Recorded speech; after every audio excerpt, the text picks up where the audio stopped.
I'm Lindsay Jensen in Colorado Springs. I counted 7 school districts in our area, including Pueblo County and Woodland Park, that had non-credible school threats within the last month.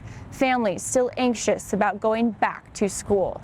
District 49 implemented a new security policy to help ease the minds of parents and students when threats arise. The school board approved the use of a portable metal detector and 2 handheld wands at schools. 2 student board members spoke up during discussion. Not only would it make me feel safer, but I can speak on behalf of the students that I know that we've had multiple days when there is a threat when half of the school does not show up.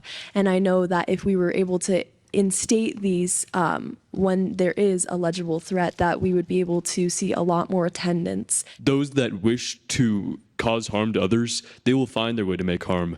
However, any measure in place, especially in the presence of a credible threat towards a particular instance of this happening, I think that is positive. D49's Director of Facilities and Operations says the metal detection tools would be deployed to help determine if threats are credible. These are no different than what you see when you go to a Broncos game or a Nuggets game. He says metal detectors allow district security to quickly isolate any weapons before entering a school. Or at least give a deterrent. Maybe somebody looks up there and sees that we have the metal detectors and they turn around. According to Safe to Tell, the number of reports in September broke the record, driven by a surge of school threats and safety concerns. Parents have reached out to me saying even non-credible threats have been taking a mental toll. If you're feeling it, many others are probably feeling it too. And just like being able to talk about it openly with our children can really help them learn how to process that stress. It's the same for parents too. That's Dr. Marshall Ash.